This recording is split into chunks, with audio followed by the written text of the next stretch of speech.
are unconstitutional. The decision is expected before the end of the month. That's when the court breaks for summer recess. Other news. Do you have a best friend? Somebody who really gets you and maybe loves doing the same things that you do? You probably trust this person with your life. But unfortunately, Katrina Cravey says you should not always trust them with your money. It's tonight's Contact 6.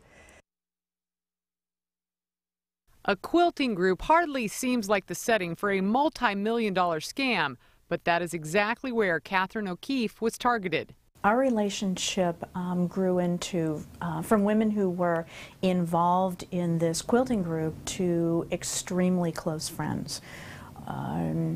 Neither of us had sisters, and we very much regarded each other as sisters. O'Keefe is talking about Robin Brass, whom she met in the quilting group. Over several years, the two women became so close their families vacationed together. When the economy collapsed in 2008, O'Keefe and her husband decided to invest with Brass and her company called BBR Group. In our mind, she was extraordinarily successful. She and her husband had a house that they had built and added on to and renovated into being an absolute showcase. Brass claimed to have a can't-lose investment formula, and O'Keefe trusted her, no questions asked. Well, on paper, we certainly made money. We received continual statements, and she would come to our house and sit down at our dining room table and go over the statements with us. About a year and a half later, everything changed. There had been checks that bounced.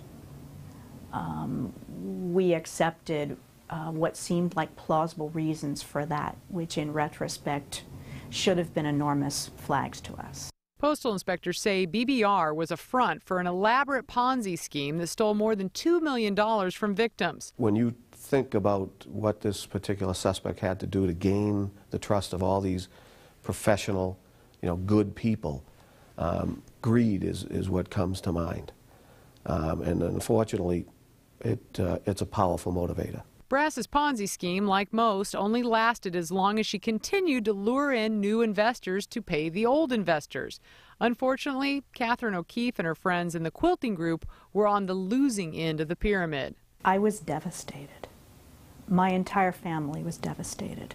Robin Brass pleaded guilty and will spend 8 years in prison. Some good advice that is always worth repeating: research your investments. And remember to be suspicious of anything that says there are little or no risk.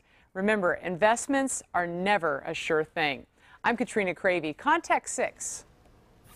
Let's check in now with Vince one more time. Let's do it. He's outside, appropriately enough, on this lovely day. This is one of those nights we could have the entire news anchor desk out here. And yet we're never invited. We could even have the Fox 6 Blitz out here. We could do the whole, you're never invited, standing